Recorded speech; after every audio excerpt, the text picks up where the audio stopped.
So today I'm 2 years and 6 months sober, and there aren't any words in this world to explain what the anniversary means to me. Each person's different in their recovery, with I suppose how they choose to, accept their addiction and celebrate their recovery and so forth and so on. I'm a person who loves to celebrate birthdays and things like that. So, and anniversary, it's just things that are special. I like to, yeah, for sure celebrate that. So, for me personally, just an internal validation around, it's been 2 years and 6 months since I got sober. It's been 2 years, 6 months since I was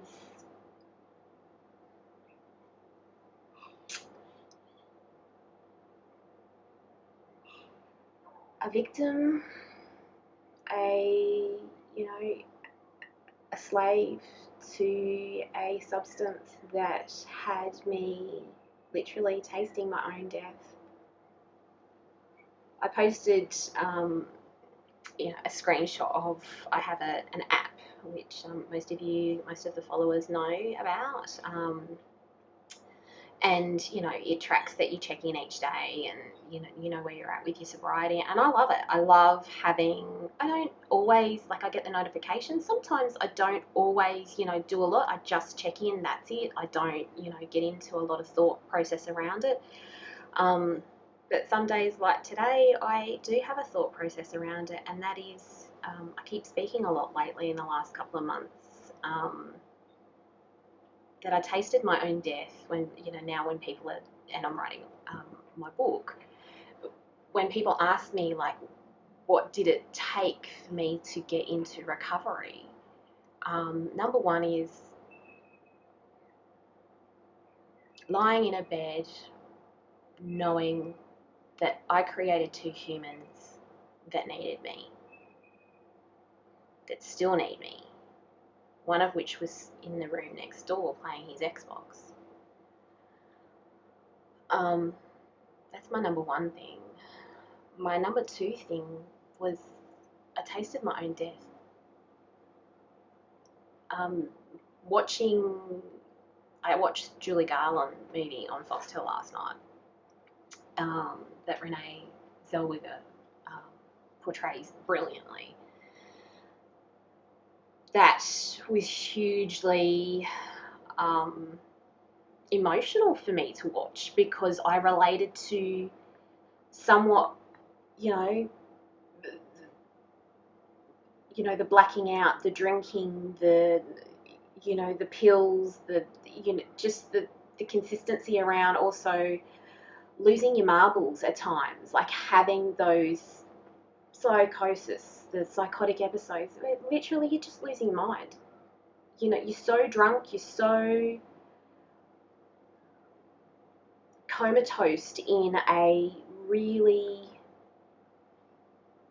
embattled brain mindset when you experience something like, as you can see in the movie, if you happen to watch it, where she's on stage and like, she feels like everybody's talking in her head and it's really amplified, and it's almost like a demonic, aggressive nightmare that you're trapped in, and it is real life. And I suppose, I know now, watching it from the other side, that to people who do not suffer from addiction, that do not see this, it can be incredibly, what the, I get that. Yeah, and it's triggering. And then Jessica Simpson. So I'm a little bit of a, entertainment person, guys, if you haven't already guessed. And I actually was watching on Foxtel, on the E network, I watch Daily Pop often. And I was watching a recorded episode last night, and before the Julie Garland movie. And just by coincidence, and they have the story on there about Jessica Simpson. who, she's a little bit younger than me, but I really have grown up with her and her music, and like the whole seeing her transition over the years and stuff like that, and from going sort of, I don't know, initially like that virtuous, I don't drink and I don't have sex before marriage type of, mindset that we had 20 years ago in media, whereas now it is thankfully, you know, modern day artists don't have to pledge that they're um, angelic, because look at the pressure that they put on. Anyway, seeing her progress over the years, am I surprised by her addiction and her need to go into recovery? Absolutely not. I saw that Ellen interview, and yeah, I was going through my own addiction at the time. So it's something that, once again, exactly also how she talks about the high functioning, which I posted earlier, a couple of news clips on Facebook. And this is, I think, mainly the purpose of why I really want to get into this video today, because I could really talk about so much, guys, at the moment, but there is so many things going on in my life right now that the likelihood of me breaking down in tears is huge. So I won't focus on that today, but I did want to focus on, the recovery aspect of it. And I've gone off track a little bit. Look, seeing Jessica Simpson now sort of talking openly about where she was at, that's right, the high functioning, with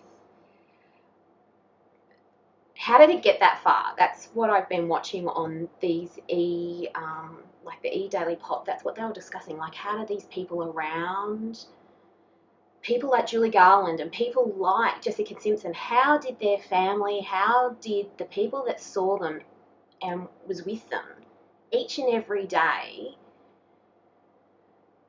turn a blind eye to it to some degree? And yes, us as addicts, we're hugely clever at masking our shit. I also posted today a couple of videos where, about loving an addict, and that there are times that people don't realise that they're in a partnership with someone who is doing a significant amount of drugs. Alcohol's a little bit harder to hide, obviously, but things like heroin usage and meth usage and things like that actually can be hidden for a couple of years from loved ones, and it's very common. It's also very heartbreaking. Getting back to being high functioning, look, I can't tell you the amount of times that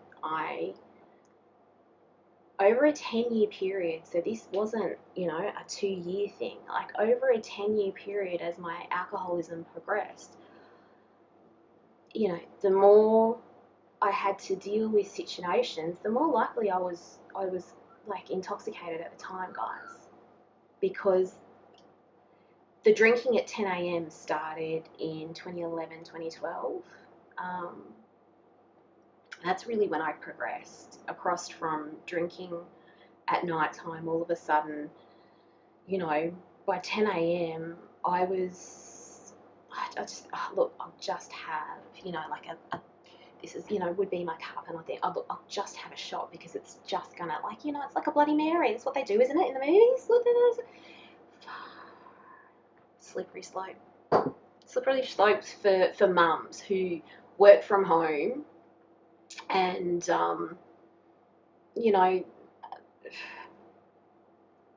there was easy, opportunities being alone, obviously, to consume more. And then obviously needing to then go out into the world and deal with things. You'd have to work out how much you needed to sober up and how much to lay off, or you realise that you've drunk too much. I mean, the amount of times that I realised I had consumed too much, and I knew that I needed to make an excuse up to my now ex-husband, but my then husband, that he needed to go and collect the kids, and things like that. Or I would get a friend if he happened to be away, which was also another thing, is that he was away often in the military. So I would often have to call on a mate and ask them if they could drop the kids home. I was stuck working or something like that. And I'd still be working because it'd be taking me all day to get my shit done. Sorry guys, my computer's just frozen. The other thing with being high functioning though is that you obviously have a crash down level. And once again, talking about the people around you, this is a really hard topic for me, and I'm going to stay away from the rest of my family, talking about the rest of my family and things like that, because I do work in the family business and things are extremely sensitive right now. But what I will do is I will talk about myself and my kids' interaction with it and the impact that it had on them, because I know that they're okay with me discussing that.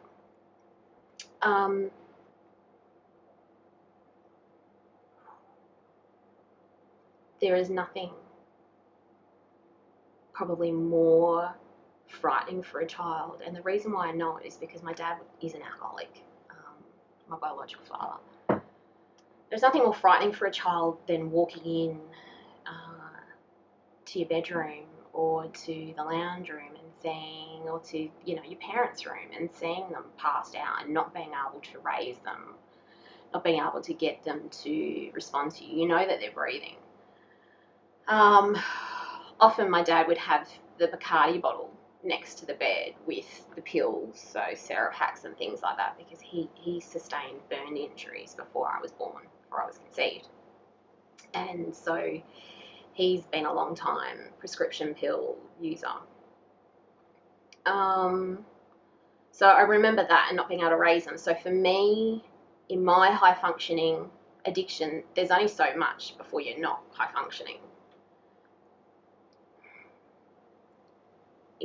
For my son, he has memories around things, but they're not, he's still living with me, and he's now being, he's with me every day with the 2.5 years recovery. So it's been easier for him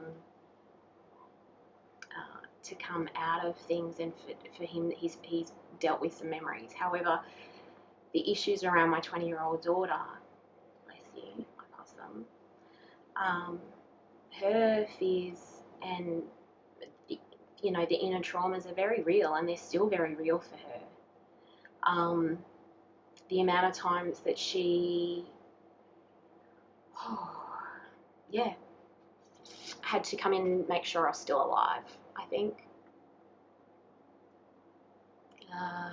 Getting her brother up for school and getting him ready.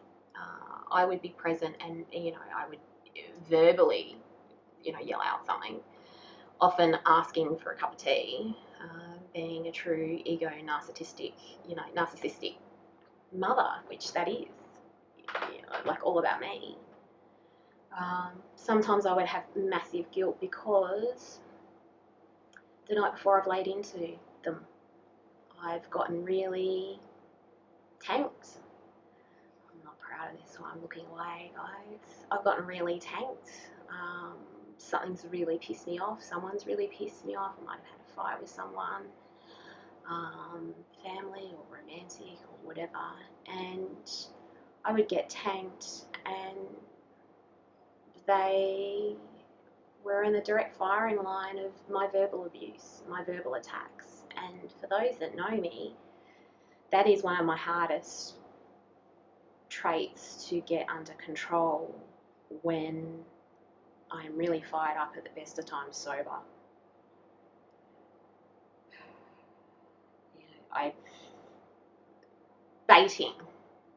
Baiting, like I will go into an argument full on, and it is something that I grew up around. I'm not going to lie about it. Well, it's my perception.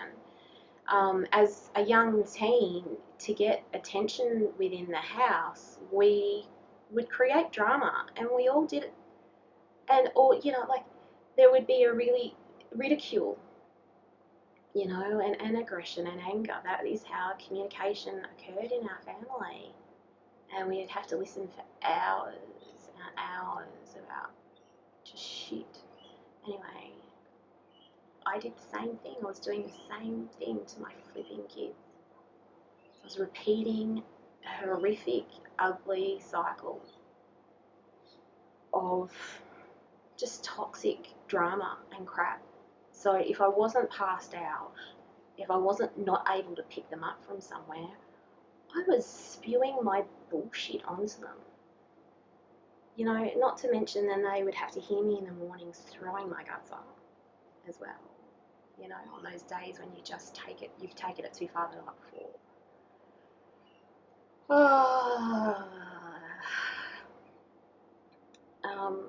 That high functioning aspect is probably what is the most frightening with those who are in addiction. The reason why it's most frightening is because we are the hardest ones to reach at times. And we are so strong-willed. It's how it got us into being high functioning. You know, being able to maintain a job. Eventually things start to fall apart, eventually. And cracks show, and you can't hide shit. You just can't. You cannot hide things from people.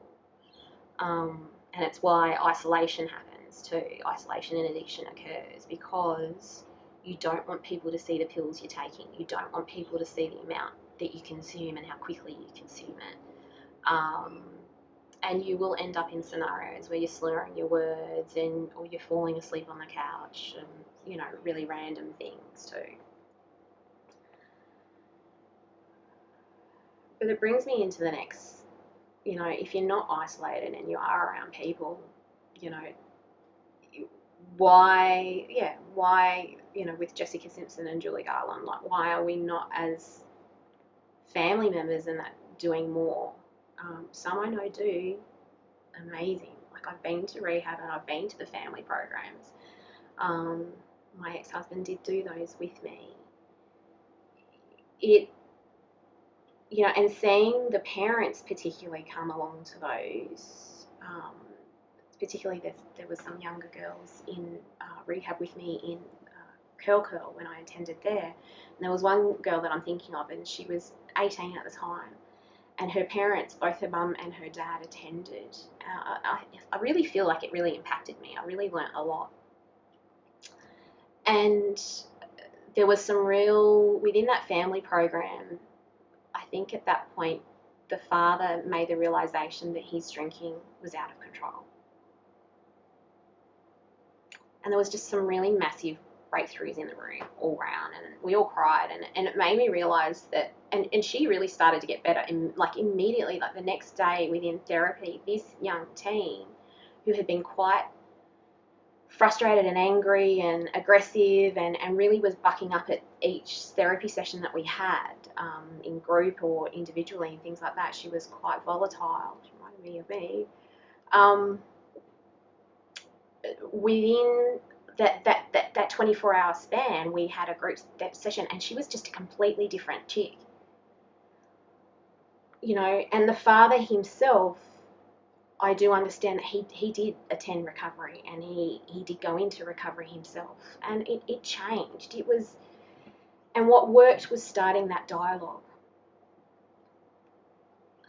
which leads me into the fact that for me, I'm not blaming my family, but I've had to work harder at my recovery. I've had to work triple the amount that it takes, I think, when someone has a supportive partner or a supportive family. I don't have a supportive family with my recovery. I have an angry family. They have made me aware of the triggers and the traumas at the end of the day are within a toxic cycle, that I need to make a choice, that I love my family and I don't wish for the situation to be like it is. However, I do understand now that I have to have distance from them because they don't talk the same way that I talk anymore. Like, you know, I used to, like, we don't communicate in the same way. So that is what therapy is about, is that you learn how to communicate properly, you know, healthily. You learn communication skills. It's education. which is why I've said this quite a few times, I identify as a coach, and I was going to look into doing my bachelor this year, but that's not going to happen. I've just got to crack on with my diploma and some other things that are going on. I still want to stay harnessing the business, because coaching, I want to really start getting people to realise that recovery is like going to school all over again. And you've got, like, I feel like I'm a toddler. I feel like I'm 2 years, 6 months sober today. Like, literally year two. I started year two. I'm going into year three. You know, like, it is such like, it takes so much energy and so much work to, okay, Russell Brand, people that know me know that I'm a huge fan, and I get to see him next month, and a lot of what he does, I resonate with so much, and the fact that what he's created with recovery is exactly what I was looking for. I didn't identify with AA and NA. I found it really annoying, because why were we all different when we were all the same? In the sense of, we were meant to be learning the same sorts of things. I couldn't quite understand why things were segregated. And coming together under one banner just helps people identify that addiction can develop to anything: gambling, alcoholism, caffeine. I'm really struggling with sugar and caffeine, which is really bad for my heart at the moment. I'm still just really struggling with giving those things up, and I really need to, because it's not good for my health. And so that is something that I'm working through with, Russell Brand's addiction program. Once again, I've gone off trail with getting back to working that program. So like this, which I've done before, I've posted about it. So with my clients and with myself, this is like, I've got Russell Brand there. I've got 5 languages of love, and I've got the homesteading in the calm eye of the storm. A therapist navigates his complex PTSD with Pete Walker. Like, I am always consuming throughout the day some sort of knowledge. I'm always learning. I'm always doing my best. I mimic my life in how I got to be in my recovery. Basically, is I mimicked my life in rehab. I started to do that. Now, the problem is that when people in the families don't attend the family programs, or don't invest in their own sort of therapy or education around mental health in general, or the addiction issues, they're going to, the addict goes home, and the recovered addict, goes home and struggles, because the language that they had in rehab is completely different. That's the point. It's the point. And especially for us high-functioning addicts, we need to be given hard-ass stuff to do to keep our high-processed minds going.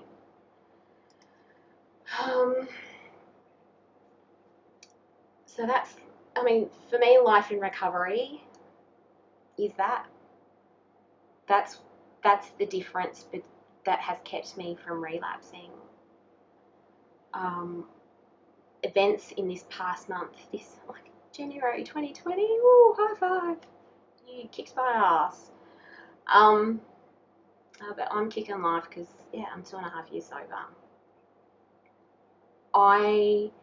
The events that have happened in especially the last 2 weeks, some arguments that I have gotten into, I have had to, have some personal time around trying to figure out where I want to be this year financially, and also where am I going to live, because I'm not so sure if this is the location that unfortunately I'm going to get to stay in. There's just been, they're big life stresses, as we all know. For an addict in recovery, danger zones, massive danger zones. And they're all significant things that will cause someone to go into relapse. For me, I have had many days in the last few weeks where I've had a complete day where I have just studied all day for myself in recovery. I've just needed to, because I haven't been able to quite, you know, cope and know that, you know, and I know that I'm fragile. Okay, I know that I'm fragile. I know that if I go to the shops, that's a fragile, triggering situation. It's not that I'm driven to go into the bottle shop whatsoever. It's just that the stress that it brings on, the emotions that it brings on, is going to take me so much longer to bring myself down and calm down at home if there's a confrontation with anyone, or I don't know, just if something's going to happen. So I've really worked hard, especially in these last few weeks, and those that are close to me know that I've really had to buckle down on that. And I really want to make, I suppose, that known in the long term as I progress this business and I figure out where I'm going with the social media side of things and stuff like that. You know, like I said, unfortunately I haven't been able to grow this side anymore, guys, because I need to stop and know that this comes first. You know, this comes first. Sobriety comes first. My peace of mind comes first. My mental health has to come first. So then, you know, my children come first.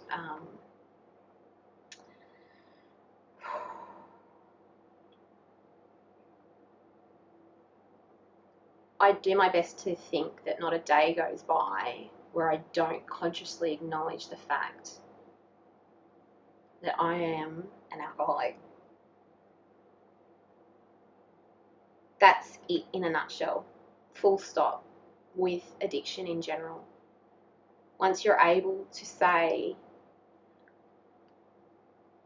you know, this substance is causing distress and harm in my life, and you're able to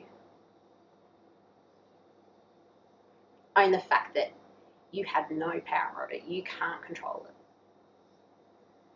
At the end of my drinking days, I have shared this before, like the shakes that I had was so severe that it was very evident to me that alcohol actually really did have its complete control over me. I couldn't think. I had really poor memory. I was taken advantage of in scenarios that are common sense scenarios that shouldn't have occurred in general. And tasting my own death is that throwing up, you know, that stomach bile that you feel, that when, you know, it comes out of the pores, it's toxic and it's evil and it's disgusting. When I'm going through, like what I'm going through right now, I do that whole journaling that you learn in rehab and that you see on, now you guys are, you know, hearing from me and seeing online, and my clients get it constantly from me about writing stuff down, because I get it constantly from my therapist because it works. I have gone back into my journals a lot the last couple of days, particularly. There's something that's just really hurt me the last couple of days, and I've really had to figure it out for myself. And the way that I did that was to go back and read back on myself about how I handled a similar situation 12 months ago. And with it, I was able to see where I was talking down, like, how did I do this to myself again? How did I get myself in this situation? You know, all of that, you know, that self-loathing and that really crappy talk that we give ourselves, that, you know, for addicts, that drives us then to want to go numb, you know, to go and use our drug. Instead, I read back in my journals. I read back to, like I said, a similar situation that occurred last year. I read back to how I responded to that and how I dealt with that, to how I'm dealing with the similar situation now. And still not quite right, still have my moments, but, you know, I can give myself a pat on the back and go, yeah, you know what, falling asleep with Russell Brand on my face, which happens, ask my son, when I am in the morning, because I'm just consuming study at the moment, has been worth it. Going to, investing my time in listening to so many different podcasts about relationships, about addictions, about mental health. At the end of the day, guys, I'm actually really struggling financially. So my whole purpose around, especially doing the page, the Facebook page, if I can get subscriptions up and running, that'd be great. But my whole purpose was about, that's how I found recovery too, was, like resources. And there's so many free resources online, just with everything, just like, we watch YouTube now. When we want to figure something out, we tell somebody to either go watch YouTube or to Google it. Okay, and literally there is just so much out there. If people put addiction in, and Australia, I might come up now in Google. So, and someone might be sitting there and get inspired by me, because that's what I did. I was getting inspired by other people's videos and stories and sharing their information, and that's exactly what recovery is. It's exactly what meetings are. It's what it's all about. It's sharing information, learning information. Also seeking out what works for you. So with recovery, what works for me is is tailored. I've had to tailor it, because it's, only you can know what works for you. But also, based on the fact that, I'm diagnosed complex post-traumatic stress disorder. So I was sexually abused at 10 years old on a public bus. And then I had subsequent sexual abuse occur, unfortunately, up until a few years ago. So it's been, hard in the sense, because I have to have therapy and treatment around those issues, then treat the addiction. And the addiction came because of those issues. Okay. Then also issues within my family. My family's family, literally have tore each other apart for the last decade, for varying reasons. We're just not nice to each other, and I don't get it. I have to have therapy around that, and I still have to have ongoing therapy around that, because it's so hard to not understand why your family don't love you or want to be with you, or want to celebrate that you're alive. I am a suicide survivor, so I did go to intensive care several times over, from trying to consume a large amount enough to want to end my life. I can't explain to people enough the fact that it's not about torturing other people when you feel like that. It's about the end of the torture to yourself. That's, for me, where it was at with each time. I just mentally and physically, my body and my spirit couldn't handle the silence and the bullying and the aggression within my family anymore. And within my marriage at that time, it was just hurling. It's been with meditation, it's been with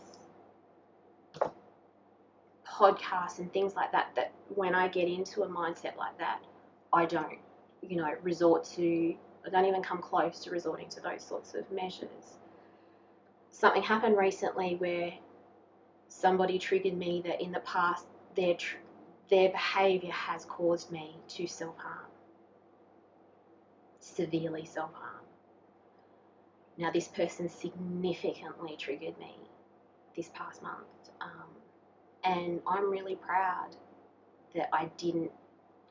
I kind of went into a few other, eating sugar, and stuff like that. Like, I kind of fell into a couple of other things that will normally, not normally are kind of like too much. Like, seriously, a massive tub of lollies, and made myself incredibly sick for 2 days. But that's healthier than hurting myself. That's healthier than hurting other people, by consuming. Now, I suppose just the last thing I want to talk about is, like, for me, with my complex post-traumatic stress disorder and with my addictions, I have made the conscious choice to use cannabis as my treatment, my preferred treatment. Prior to making this choice, I was on a concoction of Avanza, Seroquel, Valium, Xanax, and things like that. Like Valium and Xanax would only be prescribed to me, you know, when in bad episodes. Like this month probably would have been something that I would have used all of those things and at their top levels, because we do not take, you know, we always take more, us addicts, than what's in there. And so for me, the safe bet is I can't kill myself with cannabis. I really can't. You know, and for those that know me, know also that the feisty, angry Deb is a lot more calmer, is a lot more able to deal with things that get feisty, angry Deb going.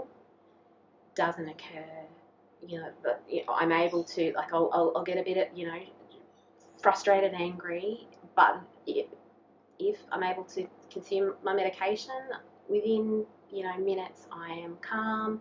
I'm able to, if, you know, particularly go away, have some meditation time, I'm able to come back to the scenario where I would have lost my brain in and verbally said all the wrong things. I'm the person who does need 24 hours to get my shit together and talk about it. I'm also the one that needs to talk about it. But it's best I wait. And I'll go away and meditate and have time to myself, and then I'm able to you know, look at constructive ways to approach the situation and speak in a more gentle, you know, loving way rather than from a line of attack, which I often can make people feel. And I'm sorry for those that I do that to. I'm working on it. This is a 37-minute video, so I'm really going to wrap it up now, guys. I'm going to post it. We'll see how many of you watch it. Because, yeah, also, too, at the end of the day, like, I am so proud of my Facebook following and things like that. I will have to stop doing this when it's no good for me and it's not for me. I am doing this for me. It does help others. It's the whole point of it. However, this whole cycle and this whole journey is me. It's my journey. It's my recovery. It's my story that I'm documenting and I'm putting in the world somewhere, like we do in a journal and stuff like that, which I do that too. And then putting it, you know, I do hope that God bless, spirits bless, you know, that I have a baby granddaughter one day who might be sitting in her home office watching her grandma talk and say, hey, that's my grandma. I've just got goosebumps. You know, that for me is and that I've changed that cycle for my future granddaughter. Whew. That's 2.5 years recovery, guys. Sorry, it's kind of a bit all over the shop with what I'm trying to talk about, but yeah, it's a high functioning versus early recovery. It's a lot, it's intensive, it's hard work, it's dedication. Family means a lot. Supportive network, whether it be family, whether it be friends, are critical. Developing your own inner strength and your ability to